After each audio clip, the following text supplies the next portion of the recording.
မင်္ဂလာပါရှင်ဒီနေ့မှာတော့ Linux ရဲ့ user management အကြောင်းရဲ့ Linux ရဲ့ file permission အကြောင်းကို sharing လုပ်သားပေးမှာဖြစ်ပါတယ်Linux ဟာဆိုရင် multi user system ဖြစ်တဲ့အတွက်ကြောင့်မလို့ Linux system မှာ user တွေတယောက်ထပ်ပို့ပြီးတော့ run နေနိုင်ပါတယ်အဲ့တော့ user တွေရဲ့ information တွေကိုကြည့်ကျင်နေဆိုရင်ဒီပတ်လမ်းကြောင်းမှာသွားပြီးတော့ကြည့်လို့ရပါတယ် /etc/passwd ဆိုတဲ့ဒီ file မှာကြည့်မယ်ဆိုရင် user တွေအကုန်လုံးရဲ့ information တွေကိုတွေ့ရမှာပဲဖြစ်ပါတယ်အဲ့တော့ဒီမှာဆိုရင်ဒီ system ရဲ့ user တွေကိုကြည့်မယ်ပေါ့နော်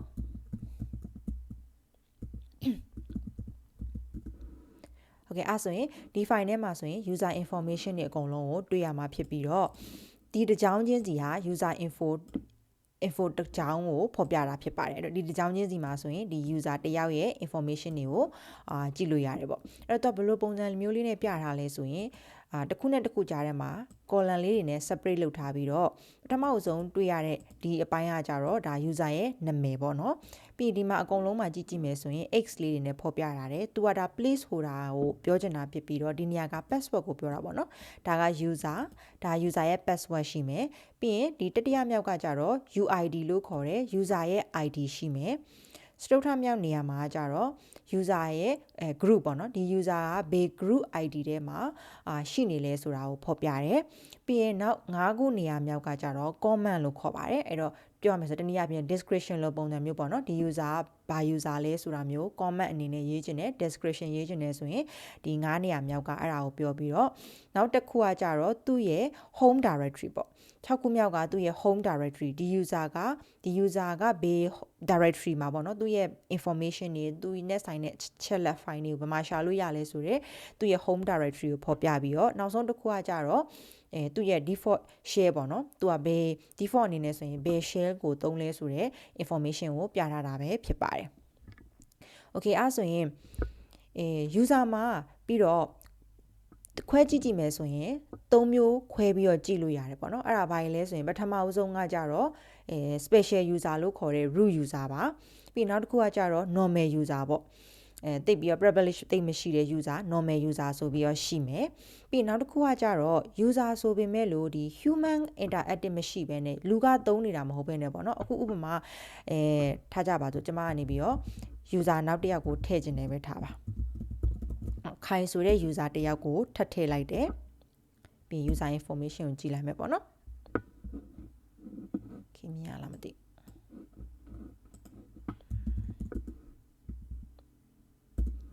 အဲ့တော့ခိုင်ဆိုတဲ့ user နောက်တစ်ယောက်ကိုထပ်ထည့်လိုက်တယ်ပြီးရင်အဲ့ဒီခိုင်ဆိုတဲ့ user နဲ့ပဲ login တွေလုပ်မယ်ဒီ user ကိုဒီအနေပေါ့နော် human ကနေသုံးနေဆိုတော့အဲ့လို user မျိုးရှိတယ်လို့ပဲ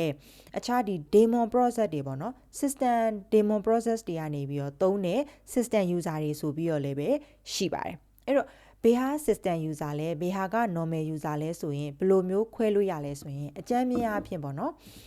ဒီ user ID 1000အောက်တည်ဆိုရင်သူကspecial user ပြီးသွားရင် system user ပေါ့နော် system ကနေပြီးသုံးတဲ့ user တွေဖြစ်ပြီးတော့1000ပေါ့နော် user ID 1000အထက်ဆိုရင်ကဒါက normal user တွေ3ထားရှိတယ်ပေါ့ခုနကတော့ဆိုရင်လည်းပဲ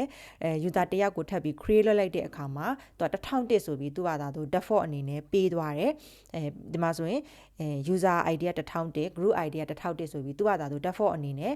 ပေးသွားတယ်ပေါ့နော်အဲ့တော့ဒီ default ကဏ္ဍကိုလည်းပဲကိုက change ကျင်တယ်ပေါ့ဟို1001နဲ့မကြိုက်ဘူးအခြား user ID ပေးကျင်တယ်ပြောင်းကျင်တယ်ဆိုရင်လည်းပဲပြောင်းလို့ရပါတယ်အဲ့အတွက်ဆိုရင်ကခုနကတော့အသုံးခဲ့တဲ့ဒီ command လေးပေါ့နော် user s ဆိုတဲ့ command လေးမှာနောက်ထပ်အခြားသောဘယ်လို option တွေလုပ်လို့ရတယ်လဲဆိုတာကို -help နဲ့ကြည့်လို့ရပါတယ်အဲ့တော့ကိုကနေပြီးတော့ user ID တွေကိုပြောင်းပြီးတော့ပေးခြင်းနေဆိုရင် -u ဆိုပြီးတော့သုံးလို့ရတယ်နောက်တစ်ခု group ID တွေကို change နေဆိုရင်လည်းပဲဒီမှာ -g နဲ့ group ID တွေကို change လို့ရတယ်ပြီးသွားရင် share ပေါ့နော် default share ကိုမသုံးခြင်းဘူးကိုကအခြားshare နဲ့ batch share တို့ဘာလို့အဲ့လိုမျိုး share တွေကိုသုံးခြင်းနေပြောင်းကျင်နေဆိုရင်လည်းပဲဒီ -s နဲ့ option နဲ့ပဲပြောင်းသုံးလို့ရပါတယ်အဲ့တော့ဘလို့အခြားဟာတွေလုပ်လို့ရသေးလဲဆိုတာကိုကြည့်ကျင်နေဆိုရင် -help ခေါ်ပြီးတော့သုံးလို့ရပါတယ်ဟုတ်ကဲ့ဒါကတော့user တွေအကြောင်းပဲဖြစ်ပါတယ် Okay အဲ့ဆိုရင်နောက်တစ်ခုကိုဆက်ပြီးတော့ကြည့်လိုက်အောင်နောက်တစ်ခုကကြတော့ file permission အကြောင်းပေါ့နော်အဲ့တော့file မှာ ဒီ file ကိုဘယ်သူတွေကဘာတွေလုပ်လို့ရလဲ read လုပ်လို့ရလား write လုပ်လို့ရလားဆိုတော့ permission တွေကိုကြည့်ကျင်နေဆိုရင်ကဲဥမာကြည့်အောင်ပေါ့နော်ဒီပတ်လန်းကြောင်းမှာရှိတဲ့ဟာတွေမှာ ls-le နဲ့ကြည့်လိုက်တယ်ဆိုရင်ဒီလိုမျိုး list ထွက်လာမယ်ထွက်လာတဲ့အခါမှာဒီမှာစကားလုံးလေးတွေတစ်ချက်သတိထားကြည့်ပေါ့နော်အားလုံးပေါင်းဒီမှာ10character 10ခုရှိပါတယ်အဲ့တော့ပထမဦးဆုံး character လေးကကြတော့ file ရဲ့အမျိုးအစားကိုဖော်ပြတာပါဒီဆိုရင် directory ကိုဖော်ပြပြီးတော့ဘာမှမပါဘူးဆိုရင်ဒါ file ကိုဖော်ပြတာဖြစ်ပါတယ်အဲ့တော့ဒီနေရာမှာပို့ပြီးတော့မြင်သာသွားအောင်လို့ file လေးတစ် file create လုပ်လိုက်မယ်ပေါ့နော် okay အဲ့ဆိုရင် file create လုပ်လိုက်တဲ့အခါမှာဒီ dash ဆိုတော့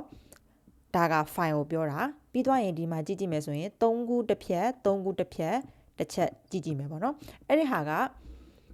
file permission တွေကိုကိုစားပြုတဲ့စကားလုံးတွေပဲဖြစ်ပါတယ်အဲ့တော့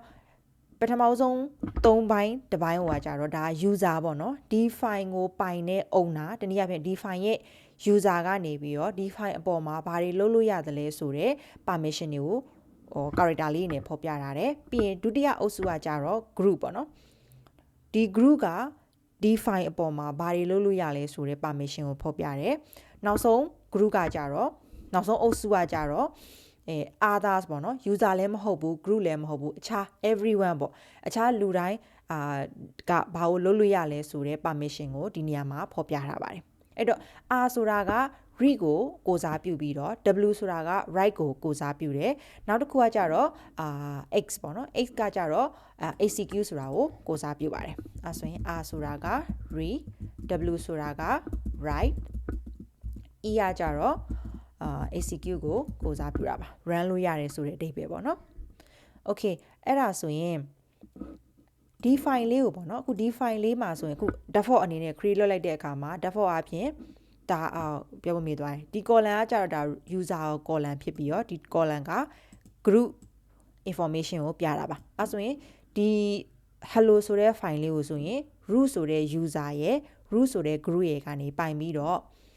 ပိုင်တဲ့ user က rewrite လုပ်လို့ရမယ်အဲ့တော့ group ကလည်း rewrite လုပ်လို့ရမယ်ပြီးနောက်အခြားပေါ့နော်ဒီ root user လည်းမဟုတ်ဘူး root group လည်းမဟုတ်ဘူးဆိုတဲ့အခြားလူတွေကကြတော့သူ့ကို read လုပ်လို့ပဲရပါမယ်အဲ့ဒီ file လေးရဲ့ permission ကိုပြောင်းချင်တယ်ဆိုရင်ဘာ command သုံးလို့ရလဲဆိုရင် change mode ဆိုတဲ့ chmod ဆိုတဲ့ command ကိုသုံးပြီးတော့ file ရဲ့ permission တွေကိုပြောင်းလဲလုပ်လို့ရပါတယ်အဲ့တော့ file permission တွေကိုပြောင်းလဲလုပ်ချင်တဲ့အခါမှာနှစ်မျိုးလုပ်လို့ရတယ်ပေါ့နော်တစ်ခုကကြတော့ symbolic syntax symbolic syntax ဆိုတာကြတော့ဥပမာဒီလိုပုံစံမျိုးလေးပေါ့နော်user ဆိုရင် u နဲ့ဖော်ပြတယ် o ဆိုတာက others ကိုဖော်ပြတယ် g ဆိုတာ group ကိုဖော်ပြတယ်ပေါ့နော်အဲ့လိုမျိုးနားလည်ရလွယ်တဲ့ဒီ symbolic syntax နဲ့လည်းပြောင်းလို့ချိန်လို့ရတယ်လို့နောက်တစ်ခုက outer digit ဆိုတာကိုသုံးပြီးတော့လဲ user ရဲ့ permission တွေကိုချိန်လို့ရပါတယ်အဲ့တော့ပထမဦးဆုံး symbolic syntax ကိုအရင်ဆုံးရှင်းမယ်ပေါ့နော်အဲ့တော့ symbolic syntax မှာဆိုရင်ဒီဟာလေးကိုပဲတစ်ချက်ကြည့်မယ်အဲ့တော့ u ဆိုတာက user ကိုပြောတယ်O ဆိုတာ others ကိုပြောတယ်အဲ့တော့ဒီမှာဆိုရင် user နဲ့ others မှာ execute permission မရှိဘူးမရှိတဲ့အတွက်ကြောင့်မလို့ထပ်ပြီးတော့ထည့်ခြင်းနဲ့ဆိုရင် plus လေးနဲ့သုံးလို့ရပါတယ်အဲ့တော့ chain mode user ရဲ့ others ရဲ့ကို execute permission ထပ်ထည့်မယ်ပြီးတော့ group ကိုကကြတော့ write permission ကိုဖြုတ်ခြင်းတယ်အဲ့တော့သူမှရှိပြီးသားเนาะrewrite ကရှိပြီးသားတဲ့မှာ write permission ကိုဖြုတ်ခြင်းတယ်ဆိုရင် -w ဆိုရင်ဒါ write permission ကိုဖြုတ်လိုက်တယ်ပေါ့နော်โอเคအဲ့ဆိုရင်ဒီ command ကို run ကြည့်အောင်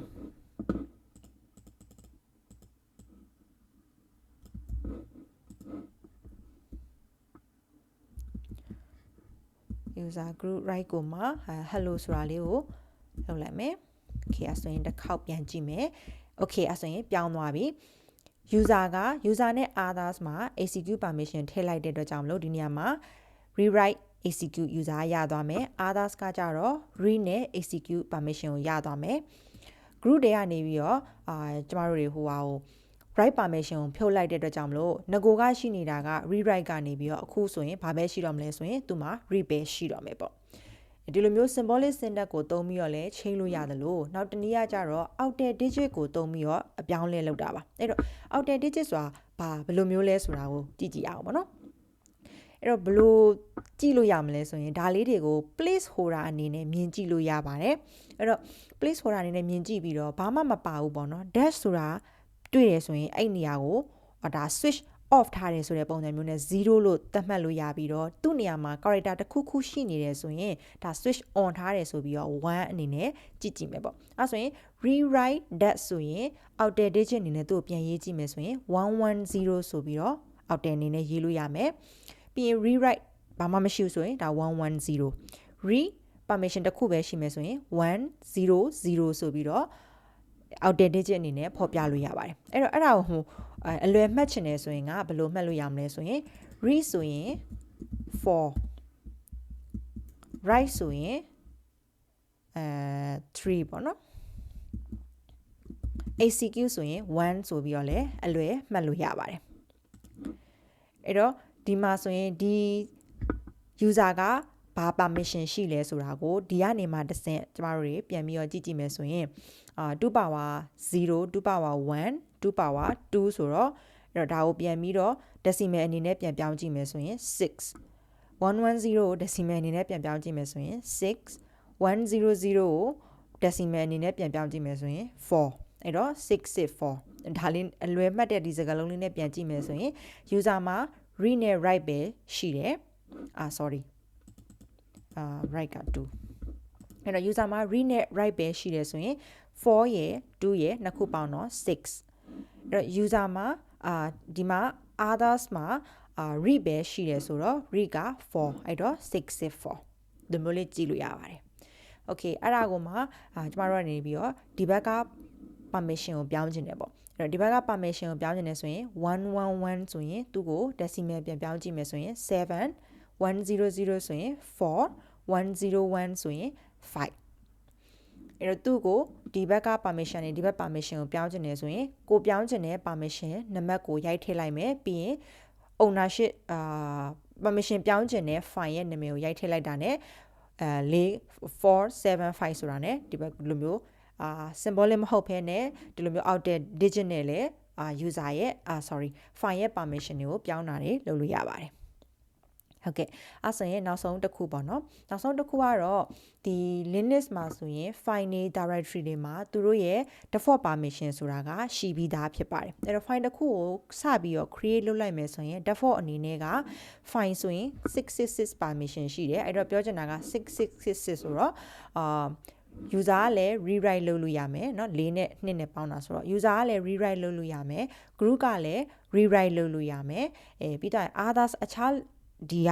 everyone ကလည်းပဲ rewrite လုပ်လို့ရမယ်ပေါ့နော်666 permission ရှိရဆိုတော့ပြီးရင် directory ဆိုရင်ကျတော့သူက777 rewrite execute အကုန်လုပ်လို့ရတယ်ဆိုတော့ဟာပဲဖြစ်ပါတယ်ဒါ default permission ပေါ့ okay အဲ့ဆိုရင်ကျမပြောတဲ့ဟာလေးကမှန်လားဟုတ်လားဆိုတာကိုတစ်ချက်စစ်ကြည့်အောင်ပေါ့နော်နောက်ထပ်ပြီးတော့ find the file ထပ်ပြီးတော့ create လုပ်ကြည့်မယ်find.txt ဆိုပြီးတော့ file တစ်ခု create လုပ်လိုက်မယ်ပြီးရင်သူ့ရဲ့ default permission ကိုကြည့်ကြည့်အောင်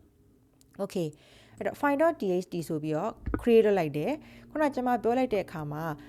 default permission က666ရှိရပေါ့နော် read က rewrite others ကလည်းပဲ rewrite ရနေရမယ်လို့ပြောတယ်ကဲအဲ့ဆိုဘာဖြစ်လို့ဒီနေရာမှာ others က read တစ်ခုပဲရနေရတာလဲဆိုရင်အဲ့ဒါက umax ဆိုတဲ့ concept ကြောင့်ပဲဖြစ်ပါတယ်အဲ့တော့ umax ဆိုတဲ့ command လေးကိုကျွန်တော်ရိုက်ကြည့်ကြည့်အောင်အဲ့တော့ umax ဆိုတာကဘာလဲဆိုရင် file ကို create လုပ်လိုက်တဲ့အခါမှာ default permission တွေကိုနည်းနည်း update လုပ်ချင်တဲ့အခါမှာသုံးတဲ့ command ပဲဖြစ်ပါတယ်masking လုပ်လိုက်တယ်ဆိုတဲ့သဘောပေါ့နော်အဲ့တော့ဒီမှာ umax ရဲ့သူ့ရဲ့ value က0002ဆိုပြီးတော့ရှိနေတယ်အဲ့တော့ခုနကတော့ file ကို default permission က666ရှိတယ်ဒါပေမဲ့လို့ umax ဆိုတဲ့အဲ့လိုမျိုး masking လုပ်ထားတဲ့ဟာရဲ့သူ့ရဲ့ value က0002ဖြစ်နေတဲ့ကြောင့်လို့အဲ့ဒီမှာကျွန်တော်တို့ digit 3လုံးကိုပဲယူမယ်ပေါ့နော်အဲ့တော့နှုတ်လိုက်တာဒီ666ထဲကနေပြီးတော့0002ကိုနှုတ်လိုက်တဲ့အခါကျတော့ value က664ပဲရှိတော့တယ်ဒါအတွက်ကြောင့်မလို့ခုနက file တစ် file ကို create လုပ်လိုက်တဲ့အခါမှာသူက default အနေနဲ့ rewrite sorry ပြောရဒီကောင်ပေါ့နော် rewrite read ပဲရှိနေတာဖြစ်ပါတယ်အဲ့ဒါဘာကြောင့်လဲဆိုရင်ဒီ umax ဆိုတဲ့ concept ကြောင့်ဖြစ်ပါတယ်အဲ့တော့ကိုယ် file တစ် file ကကိုယ့်ရဲ့ system မှာပေါ့နော် default အနေနဲ့ create လုပ်လိုက်တဲ့အခါမှာဘယ်လို permission တွေ ရှိကျင်လဲဆိုတာကိုဒီ umax ဆိုတာလေးကိုသုံးပြီးတော့ change လုပ်လို့ရပါတယ်အဲ့တော့ default အနေနဲ့ကတော့သူကဒီဟာရှိတယ်file ဆိုရင်666 directory ဆိုရင်777ရှိပေမဲ့လို့ကိုယ့်ရဲ့ system မှာဒီ default ဟာကို update လုပ်ချင်နေဆိုရင်เนาะခုနကတော့က umax ဆိုတာလေးကိုသုံးပြီးတော့ update လုပ်လို့ရပါတယ်အဲ့တော့အခုဒီ umax မှာဆိုရင်0002ရှိနေရပေါ့เนาะဟုတ်ပြီအဲ့ဒါကိုမတို့ကနေပြီး change ကျင်တယ်ဆိုရင်ဒီမှာကိုပြောင်းကျင်တဲ့ကဏ္ဍကိုရိုက်ထည့်လိုက်လို့ရတယ်အဲ့တော့0022ဆိုပြီးထားကြည့်မယ်ပေါ့เนาะ okay အဲ့ဆိုရင်ဘာတွေပြောင်းလဲသွားလဲဆိုတာကိုစမ်းကြည့်အောင်နောက်ထပ် file တစ်ခုအသစ် create လုပ်လိုက်မယ်ပေါ့နော်ခုနကတော့ file.txt ဆိုတော့ဒီတစ်ခါ file1.txt ဆိုပြီးတော့ create လုပ်ကြည့်မယ်အဲ့တော့သူ့ရဲ့ permission ကိုကြည့်ကြည့်အောင် okay ပြောင်းသွားပါပြီအဲ့တော့ဒီ file ကလည်းပဲခုနကတော့create လုပ်လိုက်တယ်ပေါ့နော် create လုပ်လိုက်တော့သူ့ရဲ့ default ကဒီဟာဖြစ်နေတယ်ဒါခိုင် umax ဆိုတဲ့ value ကိုမပြောင်းခင်မှာ create လုပ်လိုက်တဲ့ဟာလေးเนาะအဲ့တော့ဒီမှာ umax ဆိုတဲ့ value ကို0022ပြောင်းပြီးတဲ့နောက်မှာ create လုပ်လိုက်တဲ့ file ကဘာဖြစ်သွားလဲဆိုရင်ဒီ group ရဲ့ permission က right ပြုတ်သွားတယ်အဲ့ဒါဘာကြောင့်လဲဆိုရင် default 666ထဲကနေပြီးတော့ခိုင်ပြောင်းလိုက်တဲ့0022ကိုနှုတ်ကြည့်မယ်ဆိုရင်ဘာဖြစ်သွားလဲ644ပဲရှိသွားတယ်အဲ့တော့644ဆိုတာက user က rewrite လုပ်လို့ရမယ် group က read ပဲလုပ်လို့ရမယ် others က read ပဲလုပ်လို့ရမယ်ဆိုတဲ့ပုံစံဖြစ်သွားတာပါဟုတ်ကဲ့အဲ့ဆိုတော့ဒီနေ့ကတော့ပြောရနည်းနည်းများသွားပြီဆိုတော့ဒီမှာပဲခဏရပ်ထားလိုက်ပါမယ်အားလုံးကျေးဇူးအများကြီးတင်ပါတယ်ရှင်